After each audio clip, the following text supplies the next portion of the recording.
Hello, everyone, and welcome to today's webinar, A Holistic Approach to Quality, Hyper-Testing, and Lean Automation. Before we get started, I'd like to go over a few items so you know how to participate in today's event. You should see the GoToWebinar control panel in the upper right corner of your computer screen. You have joined the presentation using your computer speaker system by default. If you prefer to join over the telephone, just select telephone in the audio pane and the dial-in information will be displayed. If you have selected mic and speakers and having any difficulty hearing me, please toggle the telephone option in your control panel and dial in. If you're experiencing any issues, please type in the details in the question sections of your control panel. You will have the opportunity to submit text questions to today's presenters by typing your questions into the questions pane of the control panel. You may send your questions at any time during the presentation. We will collect these and address them during the Q&A session at the end of today's presentation. Today's webinar is being recorded and you'll receive a follow-up email within 24 to 48 hours with a link to view the recording. In today's webinar, you'll hear how Sauce Labs and Aspire Systems have partnered to provide a complete continuous testing solution for teams that want to deliver quality applications faster using modern methodologies and platforms. Aspire Systems is a global technology services firm with a focus on hyper-testing quality engineering. They leverage best-in-class automation tools such as Sauce Labs' award-winning continuous testing cloud to help teams move away from manual processes to full automation and continuous testing throughout the software delivery cycle. Through the partnership with Sauce Labs, they provide a full-stack testing solution that can be integrated into a modern software delivery pipeline. Today, you'll get insights on how Sauce Labs and Aspire Systems can be partners in your initiative to modernize your software delivery lifecycle and hear how a leading retailer is leveraging their offering to transform their testing organization. And now I'd like to pass the mic over to Naveen Srinivasan, the Senior Consultant at Aspire Systems. Naveen? Thank you, Tracy. Hello, everyone. I'm Naveen Srinivasan. I've been associated with Aspire System as a Senior Consultant for Retail Testing Practice. I've been helping customers with testing solution across their omni-channel, supply chain, and digital transformation. My functions of expertise include e-commerce, enterprise order management, warehouse operations, and digital solutions through apps and through app and web. I've had an opportunity to work with several Fortune 500 companies at Aspire, providing them test consulting and help them provide roadmap for their quality journey. I'm also an avid reader and a tech enthusiast with strong interest in innovation across retail tech space. Aspire Systems is a global technology service firm with expertise in software engineering, digital service, testing and infrastructure and application support. Aspire works with independent software vendors and some of the world's most innovative enterprise in retail, BFSI, and education verticals. The company currently has over 3,000 employees, 150 customers, and is a CMMI Level 3 certified. Aspire has extended its global presence across US, UK, Singapore, Middle East, and India. Aspire has been recognized among India's best companies to work for in 2019 by Great Places to Work Institute for the 10th time consecutively. So the agenda for this webinar is we'll start with a case study about a retail fashion giant, their challenges that they faced and how we came up with a test automation approach to overcome the late challenges. I will also talk about hyper-testing approach that was followed during the exercise and how it helped customer turn around things quicker with a better quality. Since the customer had an omni-channel presence, we had to validate different checkpoints across the retail landscape. So we had to have an integrated approach towards testing. We will see how we did that in our upcoming slides. Finally, a better understanding of how we have helped the retailer achieve quality across their application, making them more agile, getting them faster to market by doing it in a very cost-efficient way. So this problem statement, do anyone see anything wrong in it? It looks like a good defect description, nothing wrong in it, right? It's an incomplete defect. If something like this comes up, the development team has to do a proper research over the problem and understand the root cause of it. All this because it hasn't been structured well and a deep analysis isn't being made to the problem statement. So how can we define this problem in a better and a detailed way so that it takes lesser time for the team to provide a better workaround? Hypertesting would be the answer. Hypertesting is an agile and unified test approach towards designing end-to-end testing solution covering all application layer with the best test automation tool across market, giving a better ROI at a lower cost. Let me explain the implementation of hypertesting with a case study. As mentioned earlier, let's talk about a case study and what kind of testing approach was practiced for the particular customer and how what kind of a quality standard was achieved for them.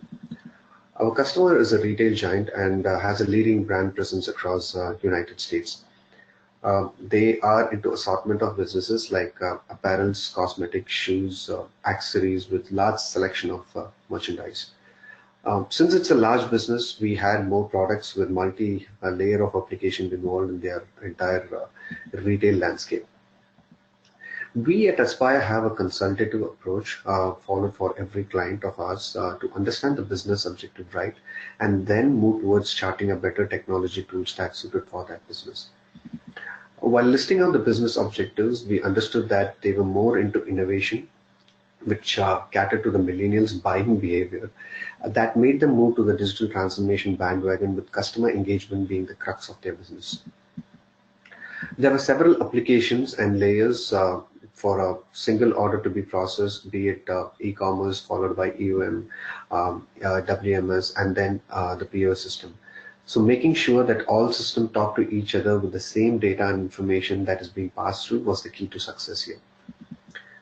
They also wanted a faster release cycle due to continual change that they implemented in their products.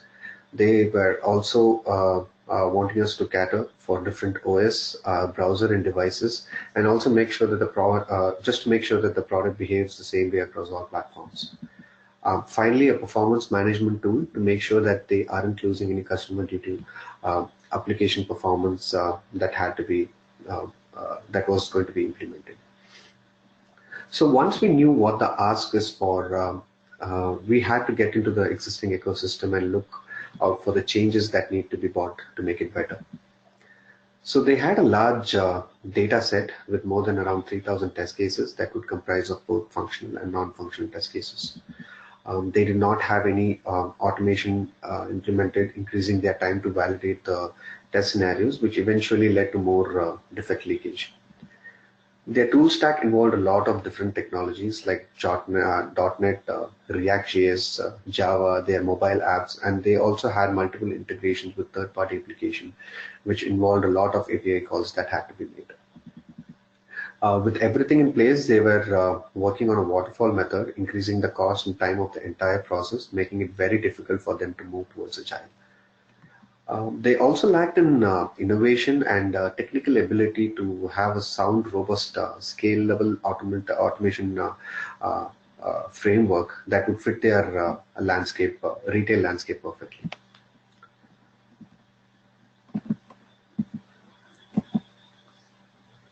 So with a set of qualified retail consultants, we were able to jot down what had to be done better to achieve enhanced results. The need of the hour was to minimize the production defect leakage and have the estimated test run to be brought down drastically from around 60 days to 10 days time.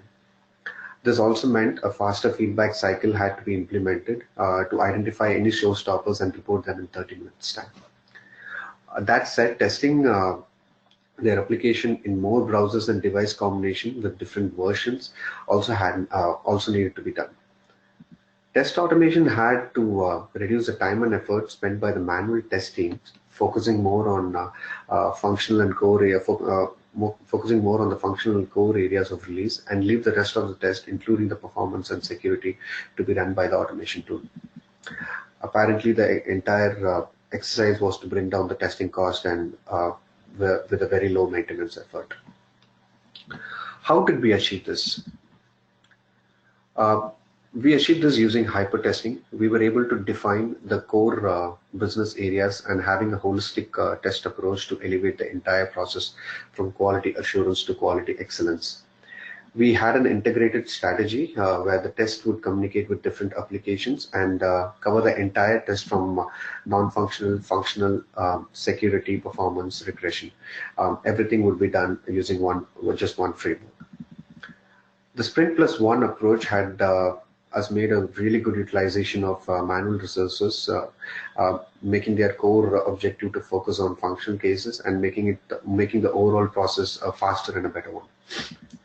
The unified test approach has one framework that would cater to the requirement of different technologies used in the application and help us in faster test automation with all these reusable components. The framework was also integrated with continuous integration and deployment, which would bring in faster build and cut down the entire process of testing the applications to at least 30% faster. All this was achieved using cloud services that enable servers run multiple parallel tests across different systems and applications. So all this could be achieved only with people who are techno domain enabled, which makes them understand the business and the cost behind it with the required test automation knowledge. So what is shift left approach? How can we move from quality assurance lifecycle to quality excellence lifecycle? Shift left approach is shifting the entire process of testing a step earlier to make sure that we have better consistency and a faster time to market. It is a unified strategy that would take into account all application and layers of it and create a complete test automation package. Identifying high occurrence of defects at earlier stage of the SDLC lifecycle has not only reduced the entire cost, but has also significantly improved the software lifecycle to be more consistent. With this approach, we would be able to bring in all different sets of tests, including performance, security, API, everything just under one roof. With continuous monitoring of the application, it would be able to provide actionable feedback that could be worked around faster, and the business objectives and the KPI would be listed, and making it the top priority is always customer centric rather than process centric. So let me also give you a quick snapshot of Sprint Plus One process. The Sprint Plus One is an approach that makes the maximum utilization of manual as well as the automation testers. It is a method that provides high test coverage with greater return on investment. As illustrated below, usually the code will be verified at n+1 build, but due to shift left approach, testing starts at build n. This has been done by manual testers, enabling them to focus more on the functional cases, where the functional cases which is being verified is being passed to the test development team, where scripting takes place, and the execution of those scripts will be available at n+1. So what does this particular assignment, particular process bring to the table? It brings more steadiness to the builds that are available. High coverage with different functional checklists helps testers and developers confirm that the release build does not have any lot of deviation. It has also been used as a kind of an acceptance test from the development team, where they can confirm various checkpoints and take necessary action in case of any discrepancy. So the overall method has proved to be very cost efficient with faster build release and high test coverage with very low maintenance cost. So how do you enable hyper testing? Using AFTA, Aspire's framework for test automation. AFTA 3.0 is an advanced test automation framework that supports functional, non-functional, API, mobile, and POS automation testing. It's like a one-stop solution for all your test automation needs. This is a robust and a scalable framework that enables customer to achieve faster time to market with top quality. The framework is a free plug-and-play framework which can build according to the user's business that enables them to choose between either behavioral-driven or test-driven method of execution. It can also integrate with test management tools like Jira, TestLink, providing a test repository of all the documents, requirements, and results to be available at one place, which will enable the testers to be more agile towards the entire process. It can also integrate with JMeter and OWASP to make sure that there aren't any performance slowdown or any security vulnerability. The reusable components available in the framework has the ability to speed up the scripting process to almost 35% faster, and the work literally begins at day one. The biggest addition to this framework is that it can integrate with SauceLab for seamless testing of various versions of mobile web, be it iPhone 5 or be it iPhone 11 or latest or oldest version of Chrome and Safari. It acts as an enabler to fasten the entire testing process with parallel execution. This helps the tester and the business on how the product behaves across various versions of the browsers and real-time devices, ensuring the business a very little room of error.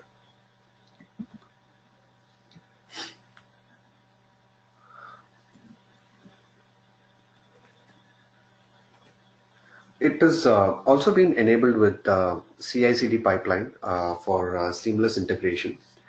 For example, a user needs to run a set of functional cases. He or she doesn't need to wait for the developer's affirmation. The build gets pulled directly from the repository and starts execution of the mentioned functional test cases. Any error in the build will be informed to the respective stakeholders through an email that will be automatically sent to their inbox with the necessary and sufficient information. This reduces manual intervention at several times, processes more faster and more agile. Since it's also been integrated with SauceLab, the tester can decide which device and browser to enable the framework to, and the framework automatically initiates the parallel execution run according to the requirement. This brings in a faster and varied errors at just a single push, and that helps the business learn that the application is working the same way across all channels. A better illustration of how CI/CD works across applications is demonstrated here. Normally, when a build comes in for a test, it isn't being looked at until the next possible availability of the tester. In this case, if the build has been pushed at around 9 p.m., it's not being looked at least until 9 a.m. This eats a lot of time of the entire software development lifecycle, slowing down the process of finding, fixing, and reinitiating a newer build. Using CI/CD with hypertesting, it enables the test to be picked up, run overnight, and give away the test results at stakeholders' inbox during the next available work hour. This enables them to understand the kind of test that has been run and what different results mean for the business to act upon. This also helps them to be more agile, and he or she can act upon the results at a faster rate, which in turn increases the speed of the entire SDLC process. Business are also pre-informed, and the process being very transparent makes them take a better decision and help a quality product reach their audience at a faster time. This is how a real-time dashboard, which has been integrated with our automation framework, looks like. The tests have been integrated using CI/CD, which enables them to be picked up and run against the required test set. If you see here, there are around seven different scenarios that has been tested with around 1,349 steps that is involved. This would typically take around 2 hours time to test, but using test automation, and we are also integrating with SauceLab, it has helped us to achieve that in around 11 minutes time by running it in different combination of browsers and devices. As you can also see, the time of execution, it's around 12:05 a.m., which is around midnight, where a build has been pushed and validated using continuous integration. This is how typically an interactive dashboard would look like, and which can also be customized according to a customer need. So now we are back to the first question. How do you see the difference now?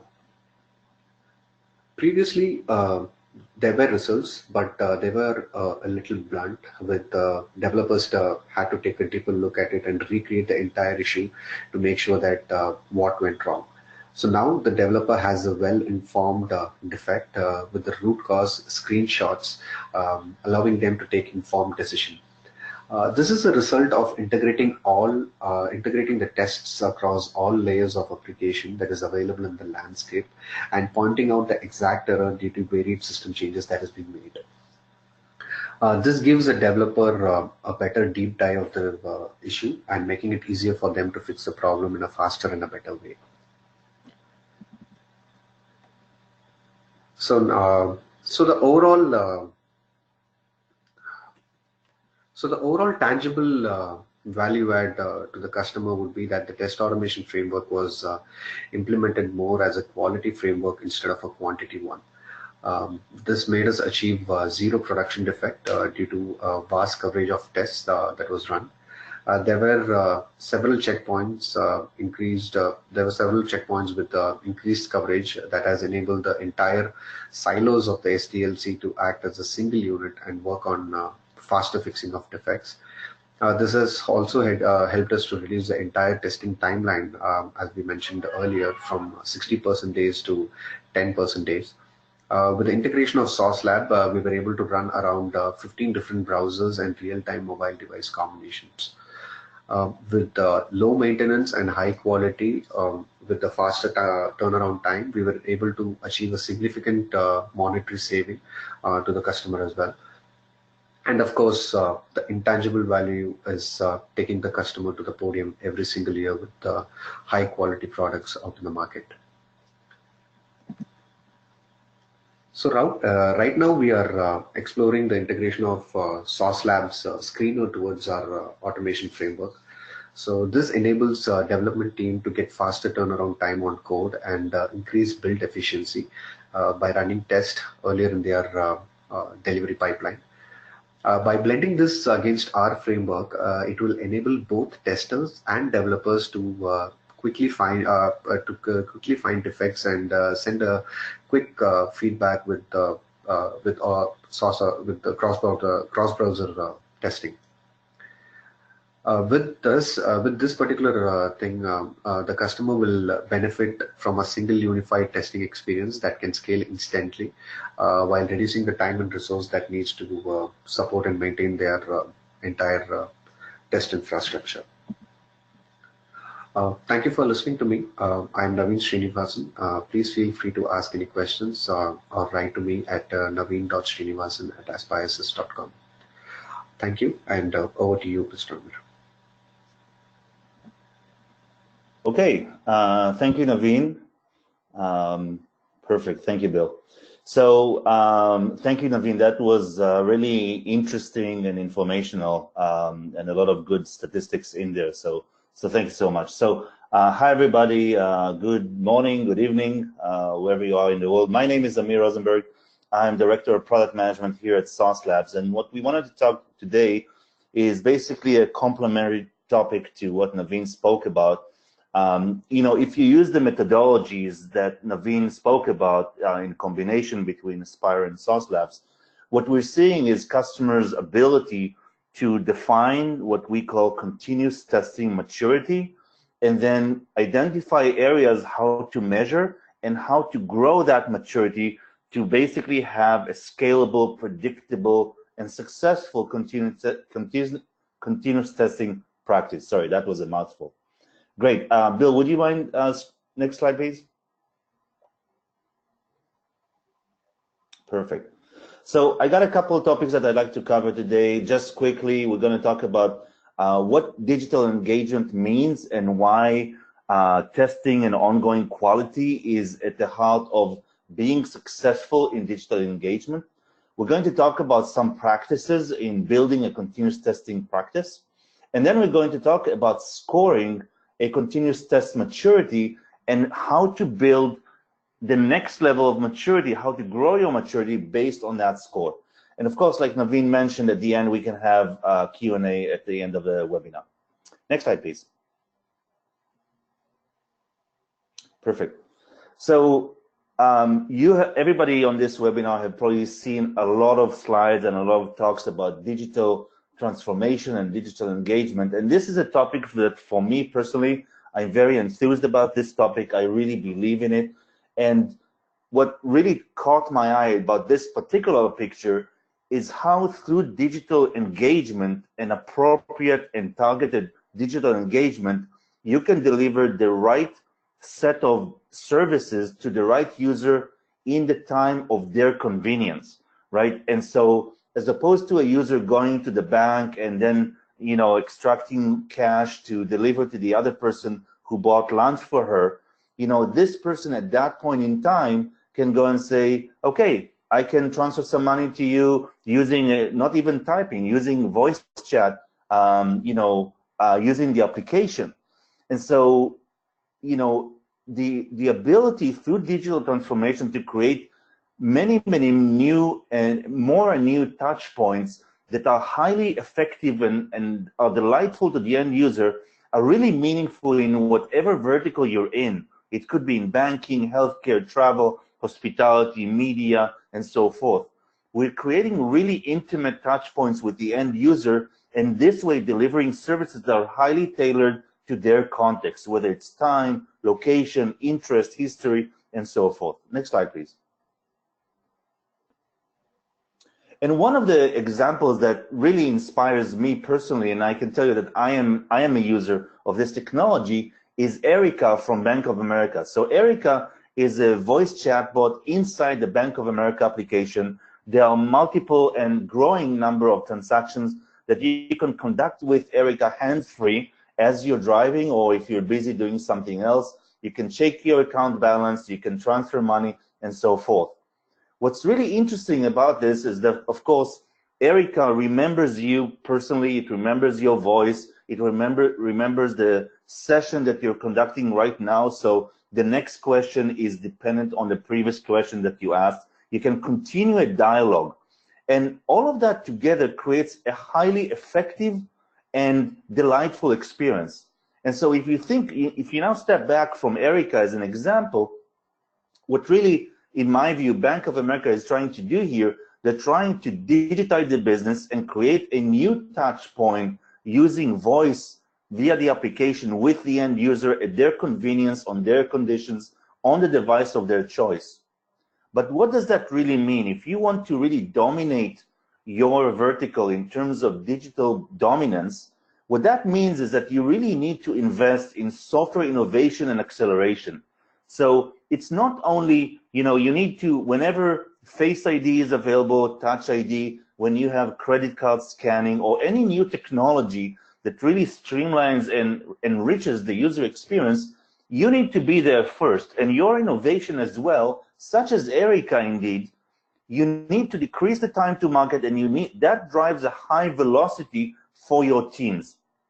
But what that means, if you double click on what does software innovation and velocity mean, that means that you need to have somehow quality not delaying your process, really helping you focus on innovation and have the quality addressed in other means.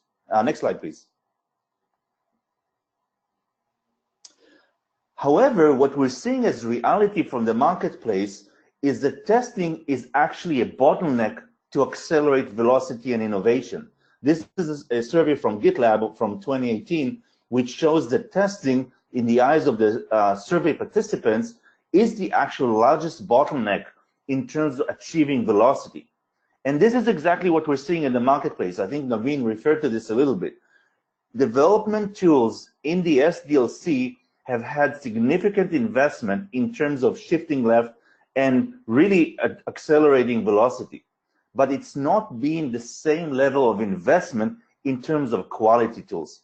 And it's Sauce Lab's belief, it's my personal belief, that software testing, software quality needs to run at the same velocity as software innovation. In fact, one of the Forrester slides, interestingly enough, talks about the acceleration over time of release cycles.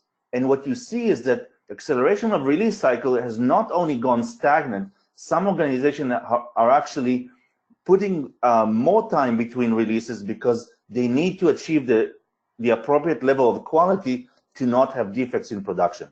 Next slide, please. And so I wanted to spend a little time talking a little bit about how to build the continuous quality of. And in my view, the fundamental thing to understand is that continuous testing is very similar, or actually it is a software development process. It is an agile process in itself, and it needs to adopt the same methodology and same perspective as agile software creation. So if you look at the top chart, for example, I'm showing here a chart that basically the y-axis is the coverage that you can achieve all the way from 20% to 85%, assuming that there is a percentage of manual tests that is not worth investing in or is not appropriate to invest in. And the bottom chart, the x-axis, is the frequency of executions. So what we're seeing is that many organizations begin their journey from the majority of manual testing and are selecting the top curve, which basically is oriented towards more and more coverage. But as you create 20–25% of your test cases, that still works, and you're still on somewhat infrequent testing cycle, and it's not necessarily scalable, so everything still seems to work. But as you get to 50% or more, what we're seeing is that tests become flaky. They don't work as well. And so now you get into this nasty loop where basically you're troubleshooting a lot of test cases. And basically you're troubleshooting concurrency, you're troubleshooting independence of the test cases, modularity, and things of that nature, test data, and things of that nature. So now you're into, if you're working on test creation, now you're maybe 20% of your time is about creating new test cases, and 80% of their time is about struggling. And so people almost never get to the actual target of high coverage and high velocity. The approach that we're preaching is very similar to software creation in the sense that fast, accelerated cycles that really validate what you're doing and then moving to the next level. So if you look at the bottom axis, basically we're advocating that every test case that you run, you need to execute that test case for 100 times, right? And if you were able to achieve 15% of your test cases, and then you start going towards the 20%, run each of those and every suite 100 times. And when that works together, scalably in a predictable and non-flaky manner, that's when you move on. So at every point in time, you prove the model, it's reliable, it's predictable, and when something fails, it indicates an authentic failure. And I'm going to come back to this when we're going to talk about the continuous testing benchmark. The secret of the entire system is that green is green, and when something fails, that means it's not the script, it's the actual software, and there's an actual defect that you need to fix. And this way, you can show value to developers, from QA to developers. You can grow all the way to continuous testing. And naturally, all the time, you run the test to make sure that they are predictable, they are reliable, and you're creating actual insight from all of those test executions. So that's the mantra. Let's dive deep into the details. Next slide, please. Perfect, thank you. So I see three phases in building a continuous testing practice. And these phases, it will not surprise you, very similar to a DevOps mantra. Also here, I see this as a combination of people, tooling, and process. And so as you begin this journey of building a scalable and predictable journey, you want to look at the staff that you have. And most of the staff that you have will be manual testers at that point. And so what you want to ask yourself is, are they interested in adopting coding skills, sophisticated coding languages? Some of them will say, I'm not interested in that. That's a level of complexity that I'm not interested in that. But the majority of those people, in my experience, will actually see that as an evolution of their career. So check their interest, check their level of coding skills, which out the door will probably be fairly low. And then based on that, select the tooling that you want to use. If you have some people in this team that have knowledge about Java or JavaScript, that's a benefit. C# as well, Python, and other tools. Some other options include BDD, which is basically an English-like description of a test case that describes basically the test flow. When you choose such frameworks that include BDD and so forth, you need somebody on the team, I'm going to refer back to this as a quarterback, but you need somebody in the team to facilitate how people are going to write this. They're going to do this in scale. And whenever there's a BDD command that is new and not yet implemented in native code in Java or JavaScript, that person will help build that integration. Lastly, from a process perspective, you now have a set of scripts that you can execute. I believe we're talking here about a limited set of scripts. Like I wrote below, the outcome would be 10 good, reliable, predictable scripts that can run on occasion. This wouldn't be a scalable, reliable process that you can run on a time. You can run it on occasion. Next slide, please. So now you're in the maturity phase and you're trying to establish trust with developers. In other words, the key word here is that the test results that you generate are authentic. When you see a failure, it is actually a failure, and otherwise your tests are green. And this is really critical. Developers, when they see flakiness as an outcome of your tests, they will disengage immediately. And so this is really the orientation of this column. So from a people perspective, what you'll start to see is SDETs, which are basically testers who are coders. They are familiar with code, they can write test cases, and sometimes those are starting to embed themselves inside the development team, the squad themselves. From a tooling, you're starting to look at frameworks. And frameworks here, I don't mean WebDriver or Selenium or Appium. What I mean is a cross-platform, scalable framework that allows you to run many, many tests in parallel. It deals with test data and things of that nature. And inside that framework, you're looking at platforms, you're looking at parallelization, you're looking at scale, you're looking at reporting and things of that nature. And you're also looking at the lab. You can decide that the lab will be on your premise, which is one level of effort, or you give it to a cloud vendor such as SauceLab to manage your lab in the cloud in such a way that you can focus on your software testing. From a process perspective, you're now starting to look at a large amount of data stemming out of these executions. And so you need a scalable data analysis tool, because nobody, even if you have an authentic set of executions and failures or successes, those failures, analyzing those failures one by one will be very, very time consuming. So you need a tool to give you big data approaches to group failures and analyze them as one, as opposed to intuitively pick some of those failures and analyze those.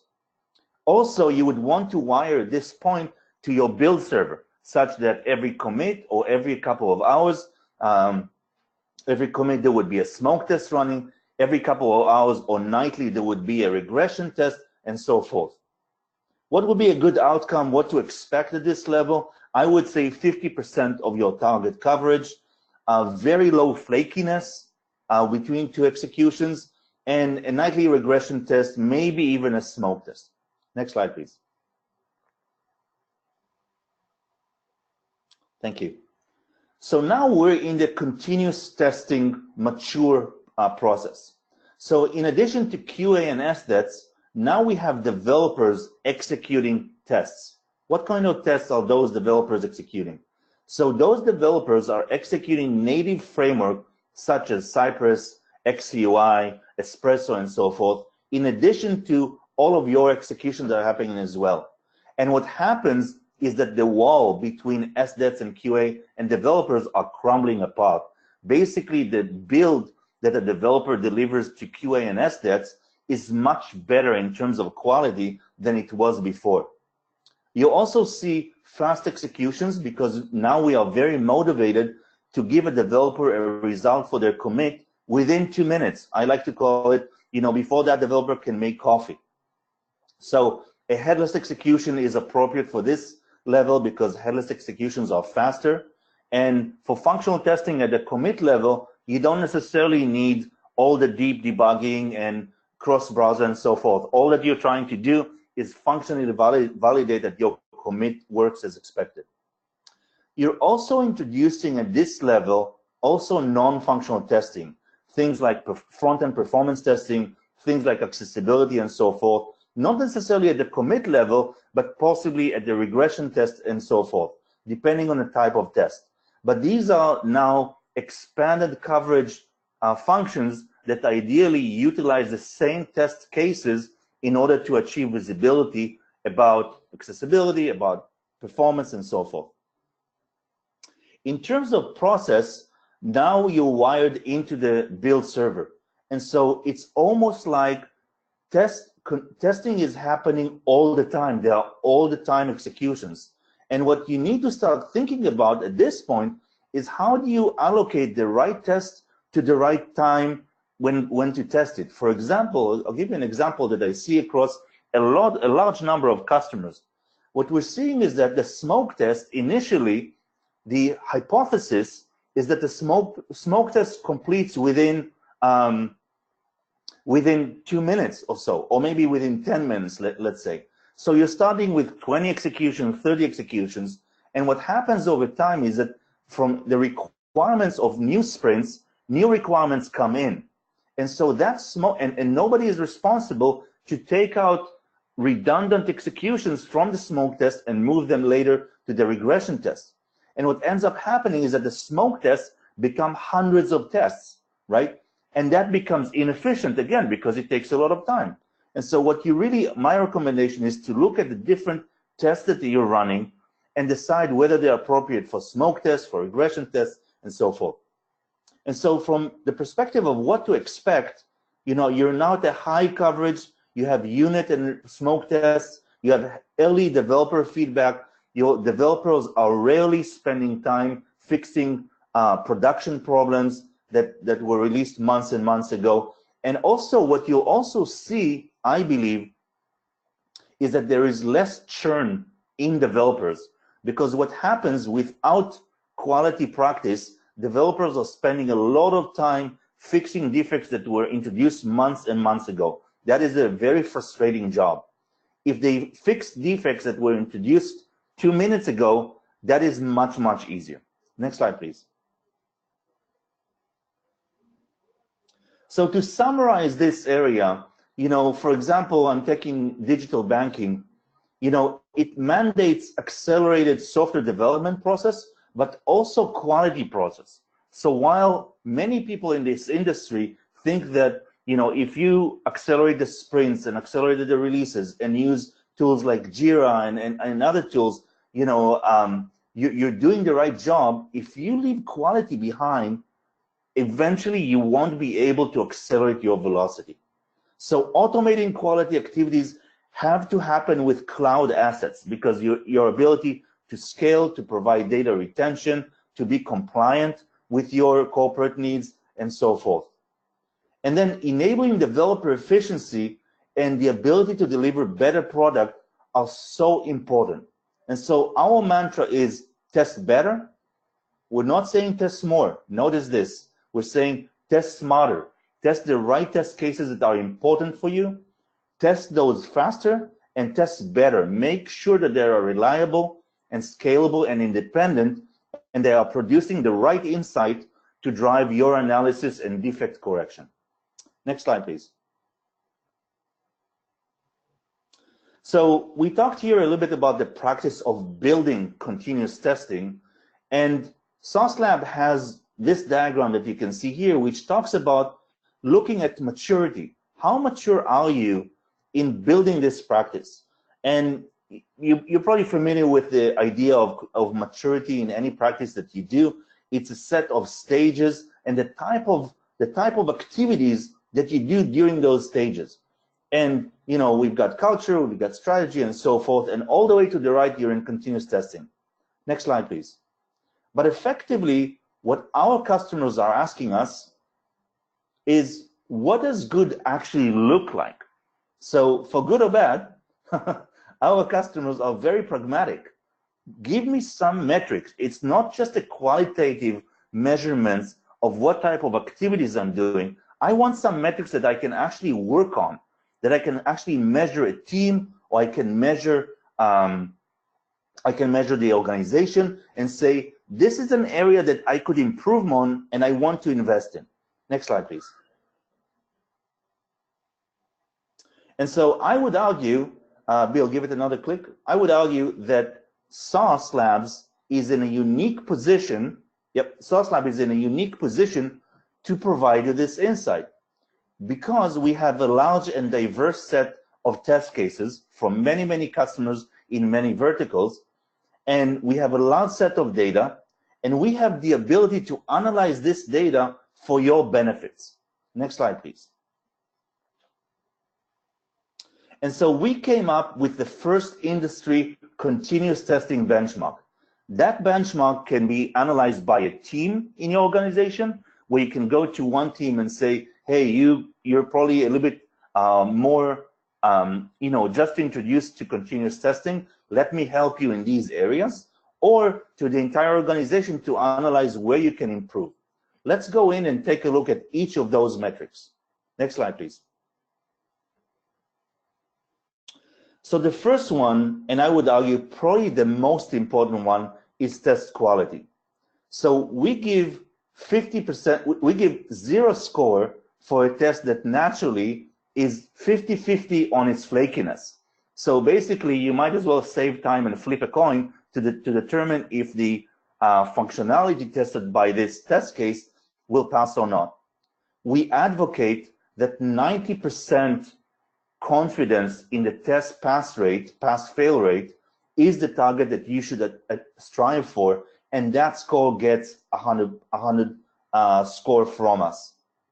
And so you can see to the right the distribution of our customers versus average pass rate. So many customers are well up there between the 90 to 100%, but we also have a lot of customers across our customer base who have a lot of room for improvement. And so, like as I mentioned a little bit earlier, the predictability of your testing is critical to establish the value that you're trying to drive, whether with the executives or whether with the development team. Next slide, please. The next one is test runtime. So the metric itself basically says that if you're under 2 minutes, you'll get 100 score. And the longer it takes, your score will go down. The logic to it is intuitive. Basically, if you run a longer test, you cover more functionality, your test might be a little bit more flaky and so forth, so it's more likely to fail. In fact, a test that's over two minutes, you'll see this in the next slide, has 150% likelihood of failure compared to under 2 minutes. But to me, this speaks to a deeper, more meaningful value. We advocate that your test cases have to be modular. They have to be modular because you want to reuse them, because you want to parallelize them, and because you want to detach them when you decide to move a test or a portion of the test from the smoke test to the regression test. So the more granular your test case is, the more likelihood you will be successful in achieving the right stability that you need. Let's look at the next slide.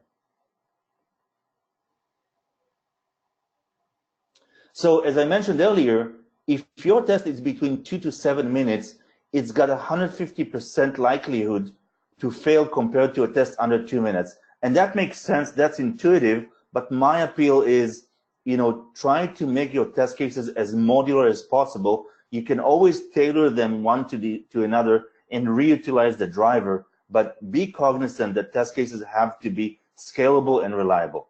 Next slide, please. The next topic is test platform coverage, and here we advocate that 5 platforms in the modern world is probably sufficient, and after 5 platforms, you get 100% score. We see a lot of customers keeping a lot of platforms in place, and that's okay. That's spending your analytics and so forth. But a minimum of 5 platforms is what we advocate. And as you can see, this is exactly this stage for most of our customers. Next slide, please. And lastly, test concurrency. So test concurrency clearly is very, very important, because what you want to do is between a number of teams that run nightly regression, if you've got team across the globe, you want to allocate the maximum capacity of VMs or devices for those teams, and basically avoid the situation we have randomly clashing scripts, test executions that fail because of timeouts. And so you want to be smart about the allocation of the parallelism in order to maximize the test execution and the predictability, but also minimize the test execution such that you can get the results in time, and then the next team can fire off their regression test and so forth. So 75% average utilization of the concurrency gets 100 score, and then after that, it just gets better. Next slide, please. Perfect. So to summarize, 2 slides to summarize here. So the benchmark score in total will be an average of the 4 scores. And again, it can be done at the team level, it can be done at the organization level. And this really helps you understand where you are against other people who are getting this score as well and are running continuous testing. Next slide, please. So the way we usually like to deliver this score is put it in context. So, for those people who are working with us, we deliver all 5 metrics and we put them in the context of the average score of the rest of our customer base. This report can be available, to our customers. We deliver it, and they utilize it to improve their processes on an ongoing basis. There's also a white paper on our website that basically describes the methodology behind it and provides a couple of examples. So with that, hopefully this was interesting, and let's open it up for questions. Thank you, Amir. Thank you, Naveen. That was very helpful. We do have a few minutes left for questions.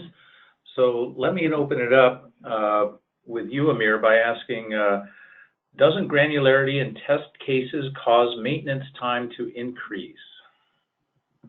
I don't believe so. This is my opinion. So basically, if you think about it, think about test cases like I said earlier, like software development. And so software developers like to keep functions, very lean, very small, very readable, and very maintainable. And so, when something breaks, you can look at the stack trace or you can look at the code and very quickly get to the function that you need. And so in my view, the code is much, what I mean is the test code, similar to actual application code, is much more readable. And at the end of the day, it's much easier to debug it and to fix it. So in my view, it's much better way to do it this way. Okay, thanks. Naveen, I have one for you. Instead of N+1 approach, why can't we do in sprint N? Well, this is Sri Shankar, one of the panelists. Let me take this one. So the reason we want to go with an N+1 approach is that we want to create automation pack for features that are tested already and are stable. Unless you do this, if we start creating automation pack for features that are still being tested or not yet tested, we run the risk of having maintenance overhead later because the feature changes or the feature has defects. You are creating an automation pack that's going to have these defects in them as well. So that's one of the reasons, and as a best practice, we recommend staggering your automation to one sprint further and automate the features that are already tested in the previous sprint. Okay, thanks for that. Amir, I know that we've been covering a lot of principles around lean automation, but we've had several folks write in and ask, what is lean automation? Is there summary, a high-level statement that perhaps you could provide, and I can also ask Naveen and Srini to weigh in.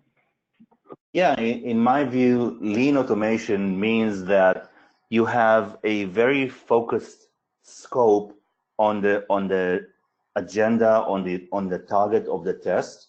And like I mentioned earlier, instead of making large strides in terms of coverage, focused first on the test itself and how well it runs in scalable automation.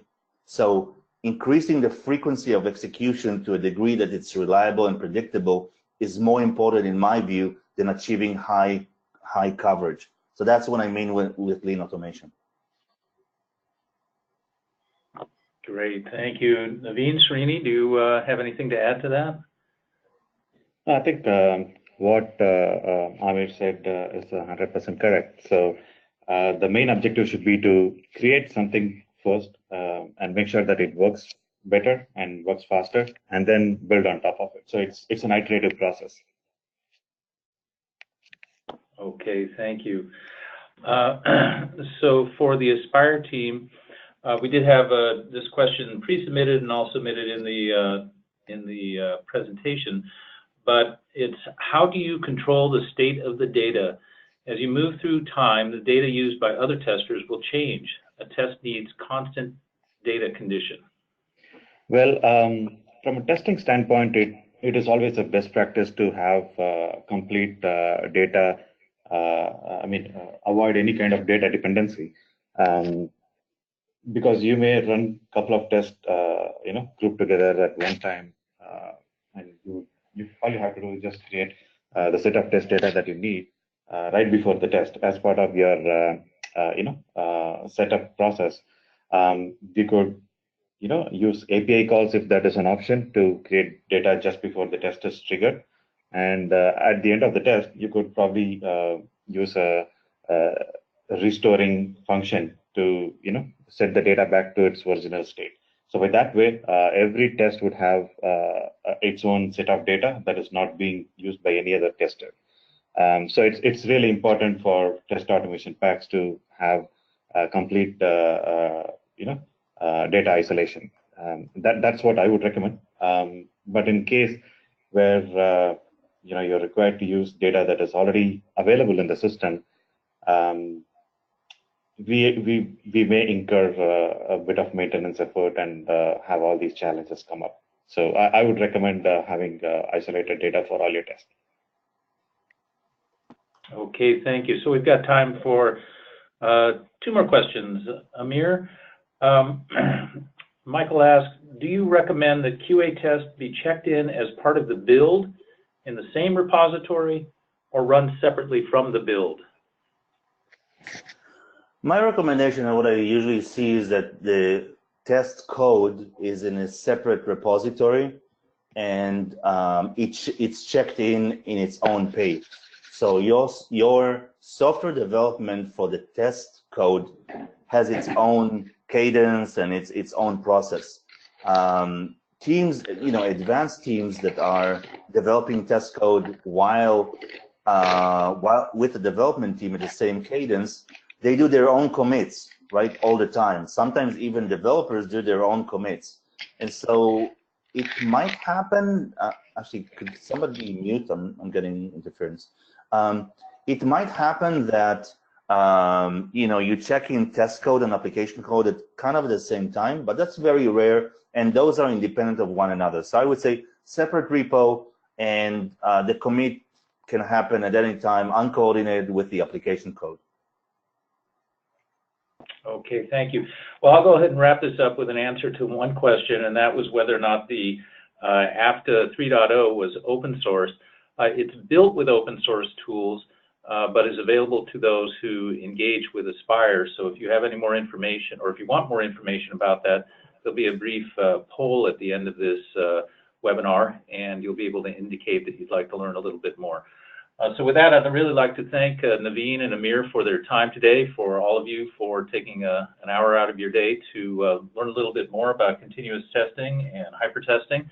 And so I wish you all a good Tuesday, and we'll see you on the internet. Thank you. Thank you so much, everyone.